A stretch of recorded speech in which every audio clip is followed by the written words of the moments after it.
Story très intéressante pour vous.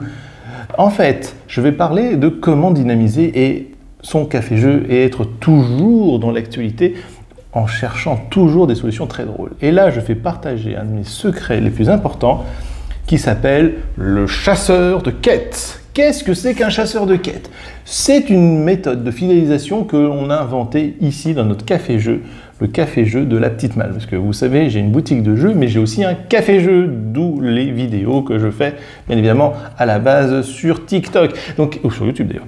Qu'est-ce que c'est exactement? En fait, le chasseur de quêtes, c'est que vous prenez une licence à 5 € pour l'année, vous pouvez même faire une guilde pour 10 € de supplémentaire, où les joueurs en fait, se regroupent, et comme ça, ils peuvent farmer plus facilement leurs points. Mais qu'est-ce qu'on fait en fait? On va récupérer des crédits. Et comment on récupère des crédits?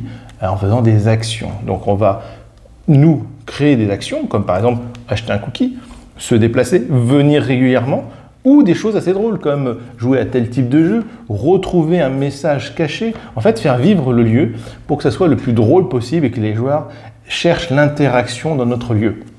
Évidemment avec un petit aspect commercial, mais réellement c'est surtout la fidélisation. En fait, l'idée c'est ne pas être trop commercial avec simplement une carte de fidélité. Voilà, tu fais 10 passages, tu as ton plat offert ou ta boisson offerte. Non, on voulait que ça soit un peu plus drôle, et sachant qu'on avait fait d'ailleurs sur TikTok une vidéo où on présentait un énorme coffre où en fait pour certains crédits on pouvait observer ce qu'il y avait dedans, voire même acheter entièrement le coffre qui coûte 10 000 crédits, ce qui est assez énormissime en fait. Vous ne connaissez pas encore le ratio de points, mais je vous le dis, c'est assez énorme.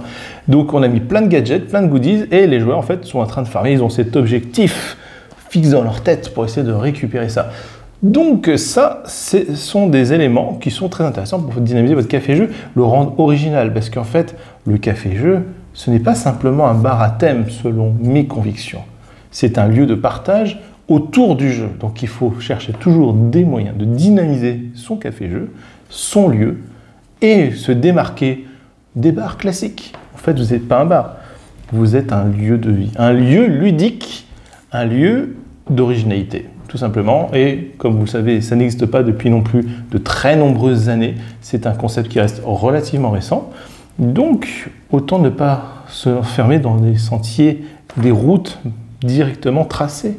Non, cherchez votre propre voie. Ça semble assez logique, non ?